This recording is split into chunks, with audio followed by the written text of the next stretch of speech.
তারেক রহমান এসে পৌঁছেছেন এবং তার সাথে কামাল উদ্দিন সহ আরও অনেকেই এখানে উপস্থিত আছেন। গণমাধ্যম কর্মীরা তাকে ঘিরে ধরেছেন।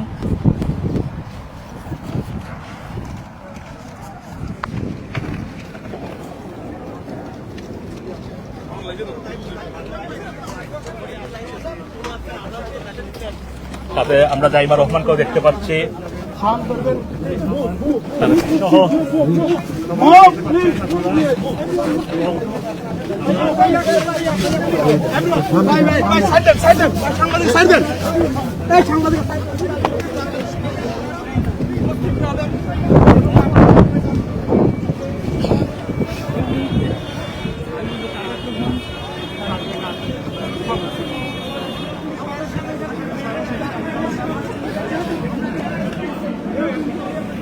আপনারা দেখতে পাচ্ছেন যে তারেক রহমান তিনি ফিরে যাচ্ছেন 17 বছরের যে নির্বাসিত জীবন, সেই জীবনের পেছনে ফেলে এখানে অসংখ্য গণমাধ্যম কর্মী তাকে ঘিরে ধরেছে।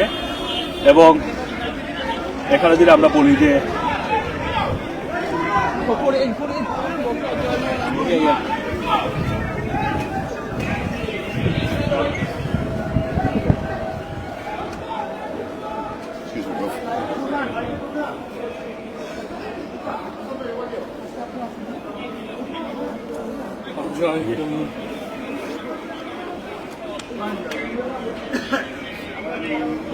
একটু সব ইন্টার অধিকার না আছে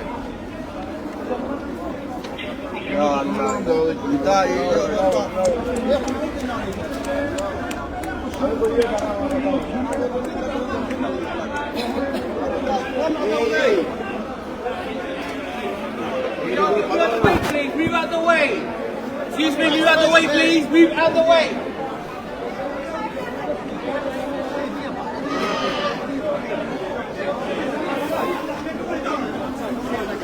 Guys, can you let him through, please? Let him through.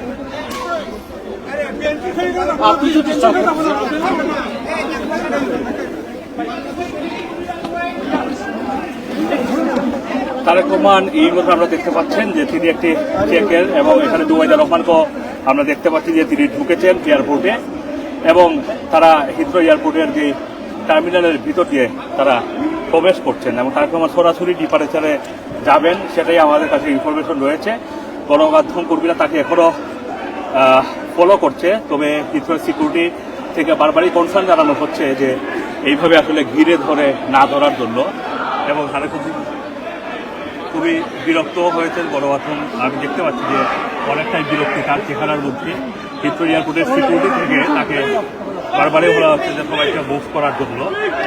তারপরেও সবাই সেই মুহূর্তকে ধারণ করার জন্য, এই ঐতিহাসিক ফেরাকে ধরে রাখার জন্য, সেটা সাক্ষী হওয়ার জন্য অনেকেই চেষ্টা করছেন। গণমাধ্যম কর্মীর বাইরেও আরও অনেকেই দেখা যাচ্ছে তারা মোবাইল নিয়ে এখানে ব্যারিকেড তৈরি করছেন। তারেক রহমান ডিপারেচারের দিকে এগিয়ে যাচ্ছেন। আপনারা দেখতে পাচ্ছেন যে অল ডিপারেচার গেট দেখা যাচ্ছে এবং তিনি সেই ডিপারেচার গেটের দিকেই এগিয়ে যাচ্ছেন।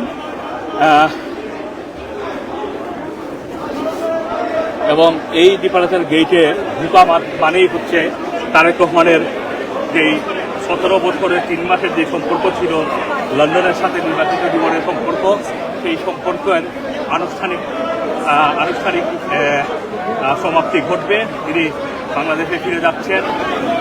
এখানে আমরা যদি দেখি যে জুবাইদা রহমান, তিনি তাকে আপনারা দেখতে পাচ্ছেন জুবাইদা রহমানকে। ইতিমধ্যে তারেক রহমান, জুবাইদা রহমান তারা ডিপারেচার গেট দিয়ে তারা কিন্তু ঢুকে পড়েছেন। সুতরাং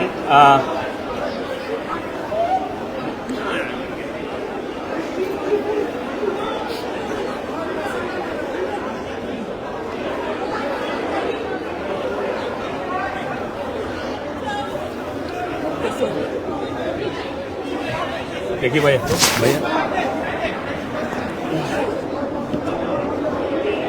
দেখছেন যে তারেক রহমান ডিপারেচার গেটে দিয়ে ঢুকে পড়েছেন এবং এই ঢুকার মধ্য দিয়েই তার আনুষ্ঠানিকভাবে বাংলাদেশে ফেরার যে যাত্রা সেটা শুরু হলো। এখন থেকে কিছু সময়ের মধ্যেই তারেক রহমান ফিরে এখানে যে আপনারা দেখতে পাচ্ছেন যে ডিপারেচার গেটে তারেক রহমান দাঁড়িয়ে উনি এখানে যে লিকুইডগুলো বের করতে হয়, কিছু এসেন্সিয়াল জিনিস বের করতে হয়, সেগুলো তিনি বের করছেন।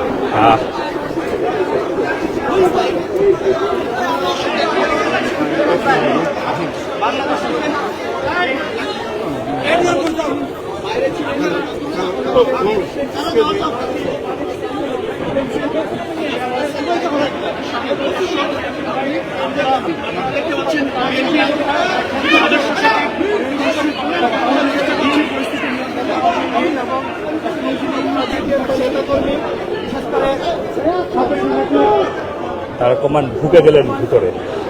আসলে এর পরে আসলে গণমাধ্যম কর্মীদের যাওয়ার অ্যাক্সেস নেই। যেটা বলছিলাম যে অল ডিপারেচার গেট এর ভিতর দিয়ে ঢুকে যাওয়ার মধ্যে দিয়েই তারেক রহমানের ঐতিহাসিক বাংলাদেশে যে যাওয়ার যেই সফর, সেই সফরের সূচনা হলো। কালকে বাংলাদেশ সময় সকাল 11টার কিছু সময় পরেই তারেক রহমান বাংলাদেশে পৌঁছাবেন এবং এরই মধ্য দিয়ে যে ঐতিহাসিক যে অবসান ঘটবে। আসম মাসুম, বাংলাদেশ।